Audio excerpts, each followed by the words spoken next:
안녕하십니까. 이번 시간에는 관제정단에 대해서 공부를 해보도록 하겠습니다. 우리가 그 관제정단 하면 주로 이제 소송점, 또 소송점에 있어서 이복이 되느냐, 안 되느냐, 또 아니면 이복된 사람이 풀려나느냐, 또 송사에서 이기느냐, 지느냐 하는 여러 가지 문제가 있겠죠. 그럼 지금부터 관제정단에 대해서 한번 알아보도록 하겠습니다. 자, 관제정단의 의의는 일상생활에 있어서 누구나 일상을 기룡화복의 일을 겪으면서 살아가고 있죠. 또 더 나아가서는 생사불문명의 위기에 도래할 때도 많이 있습니다. 정단함에 있어서 승패의 목적이 아닌 취길피흉의 목적을 두고 우리가 이것을 봐야 되겠죠. 정단의 목적을 가진다면 그나마 어려운 일들을 조금이라도 피해 나갈 수 있으리라 봅니다. 관제정단에서 특히 조심해야 될 게 정말로 이복이 되는 경우도 많이 있어요. 그래서 형사소송 재판에서 이복이 되느냐 안 되느냐 하는 부분도 시시비비를 분명하게 가르쳐야 됩니다. 그리고 정단에서 싸움에서 이길 수 있느냐 없느냐 하는 부분도 사실은 우리가 중요하게 생각을 해야 되는 부분이에요. 그래서 이 부분에 대해서 관제소송은 그야말로 사람의 감정의 끝을 보이는 상황이 되다 보니 정단의 신조성도 상당히 중요하다고 볼 수가 있겠죠. 그래서 관제정단을 보면 기초 이론을 보면 여기 사과삼전에서 자, 제1과는 국가가 되고 또 아니면 원고가 되고 제3과는 피고 또 개인이 될 수가 있습니다. 또 초전은 원고, 중전은 말전은 피고, 여기는 뭐 변호사가 되겠죠. 요건 좀 교정을 봐야 될 것 같네요. 원고, 피고, 변호사 이렇게 되겠죠. 그게 좀 약간 차이가 좀 있습니다. 그래서 요거를 우리가 한번 어떻게 이루어지고 있나 한번 보도록 하겠습니다.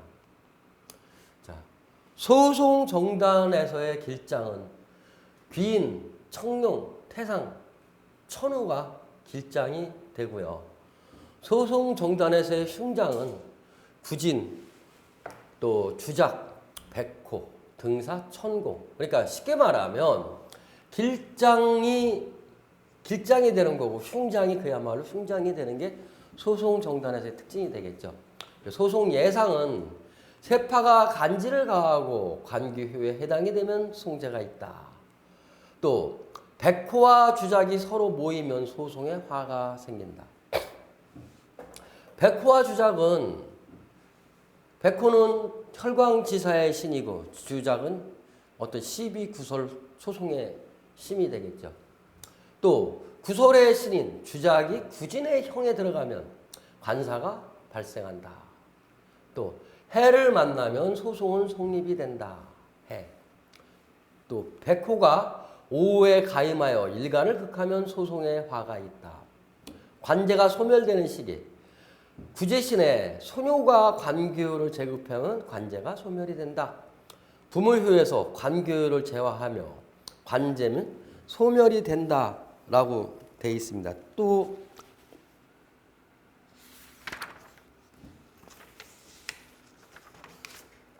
구함이 없는 상태에서는 여기서 좀 잘 안 보이는데 구하는 것이 없을 때 쉽게 말하면 소묘나 부요가 여기서 사과 삼전에서 나타나지 않을 때는 연명의 상신이 소묘나 부요가 있을 경우에도 관제를 막을 수 있는 그런 게 될 수가 있겠습니다. 그러면 우리가 여기서 돌아가서 관제가 어떨 때 관제가 생기고 또 어떤 때 구속이 되고 어떤 때 또 풀려나는가 거기에 대해서 한번 공부해 보도록 하겠습니다. 관제 기본은 일간과 일치가 되겠죠. 일간과 일지에서 어떤 상황이 되냐면 자, 쉽게 말하면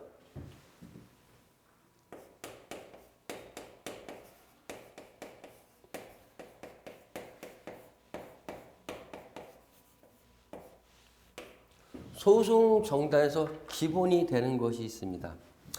처음에 일간에서 일지를 극하면 원고가 이깁니다. 두 번째 그 반대로 일지에서 일간을 극하면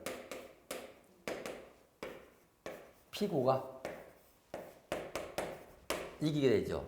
요 관계가 아주 명확합니다. 그래서 일관과 일지 관계를 잘 봐서 서로 극하는 쪽이 어느 쪽이냐, 극을 당하는 쪽이 어느 쪽이냐를 잘 보아야 될 겁니다. 또 다음에는 일간에 흉장이 승에 있을 경우에는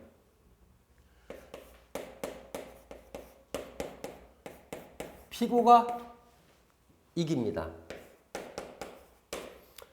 다음에 그와 반대로 일지에 나름대로 흉장이 승에 있으면 이때는 원고가 승리한다.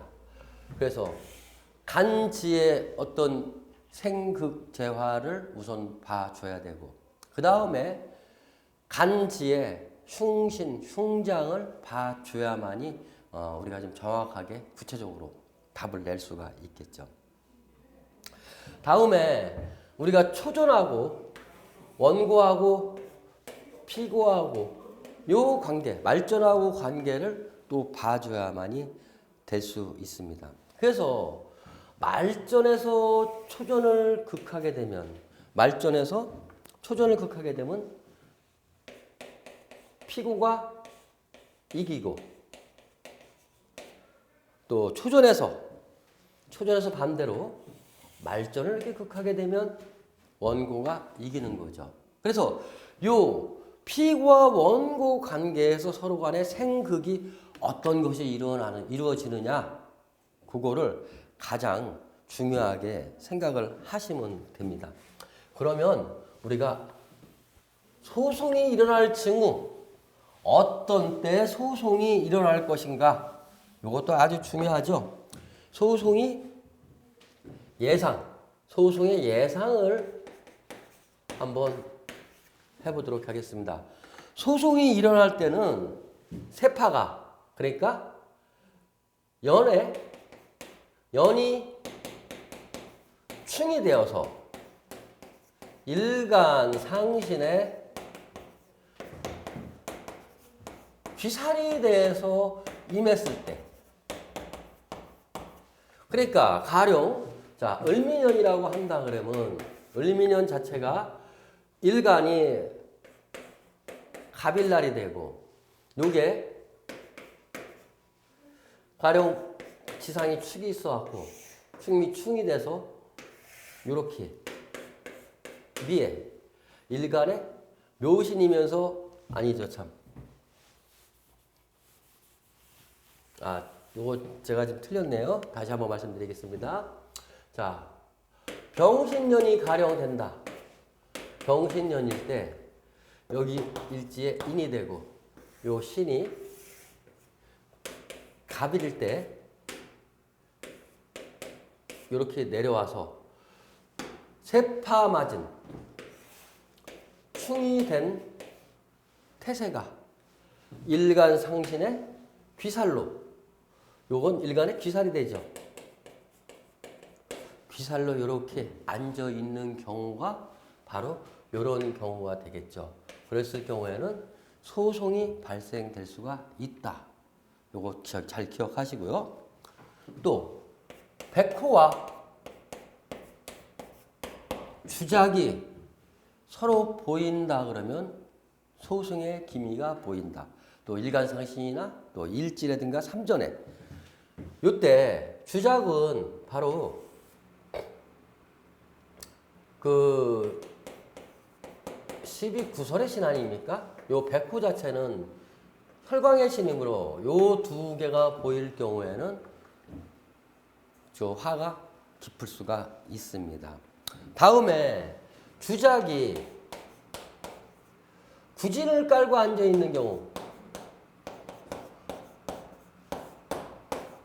이런 식으로 구진은 병오가 되고 주작은 정사가 되죠. 왜? 12천장에서 우리 저기 12천장에서 배웠지 않습니까? 12천장에서 본가가 되죠, 둘 다. 그래서 요때는 반드시 송사가 생긴다. 주작과 구진. 주작이 구진에 앉았을 때. 이럴 경우가 될 수가 있겠습니다. 또 과절에서 해가 됐을 때 이건 육해를 얘기하는 겁니다. 육해를 얘기하는데 해가 됐을 때도 반드시 송사가 발생한다. 우리가 지금 보면 이렇게 많이 있습니다. 그런데도 불구하고 또 한 가지는 말전에서 초전에 귀사를 생해주는 겁니다. 이 귀사를. 그래갖고 이 관기구가 심하게 때려주는 거죠. 그랬을 때 귀에 힘이 많이 붙죠. 그래서 말전에서 초전을